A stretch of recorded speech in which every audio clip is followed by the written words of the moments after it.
नमस्ते, सुप्रभात। आज 25 अक्टूबर भाग्योदय फाउंडेशन की युग ऋषि विचार श्रृंखला की 1029वीं 1029 कड़ी में आपका स्वागत है। शिष्ट बने सज्जन कहलाएं।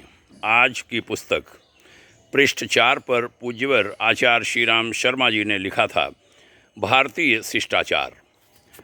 कहा था, इस संसार में विभिन्न प्रकार की राष्ट्रीयताओं, मजहबों, संप्रदायों, जलवायु, वातावरण का जो अंतर पाया जाता है और राजनीतिक, भौगोलिक, आर्थिक, सामाजिक आदि दृष्टियों से यह हजारों भागों में बटा हुआ है, उसे देखते हुए प्रत्येक मनुष्य से शिष्टाचार के एक एक नियम के समान पालन की आशा करना युक्ति संगत नहीं है।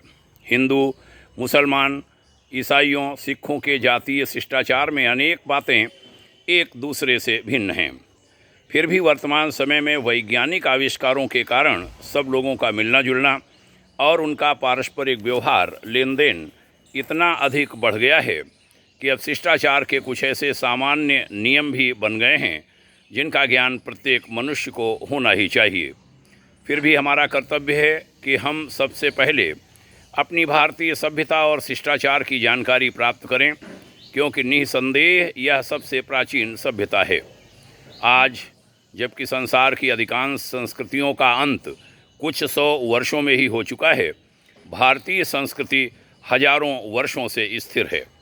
सच तो यह है कि अन्य सभ्यताओं का आविर्भाव इसी की प्रेरणा और अनुकरण से हुआ है। इसी देश के ऋषि, मुनि और विद्वानों के संसर्ग से पृथ्वी भर के मनुष्यों ने चरित्र और सभ्यता की शिक्षा प्राप्त की है। इस दृष्टि से भारतीय सभ्यता संसार भर की सभ्यताओं की जननी है और आज भी उसके भीतर सभी तत्व निहित हैं, जिनसे प्रेरणा लेकर कोई संस्कृति अस्थायी और कल्याणकारी बन सकती है। बहनों भाइयों, बड़ा सुंदर यह लेखांश हमारी भारतीय संस्कृति और शिष्टाचार के बारे में। नई पीढ़ी को इन चीज़ों से अवगत अवश्य कराएं। मित्रों, आज श्री हजारा सिंह का बलिदान दिवस है। वर्ष 1944 में आज के ही दिन श्री हजारा सिंह राष्ट्र की बलिवेदी पर शहीद हो गए थे।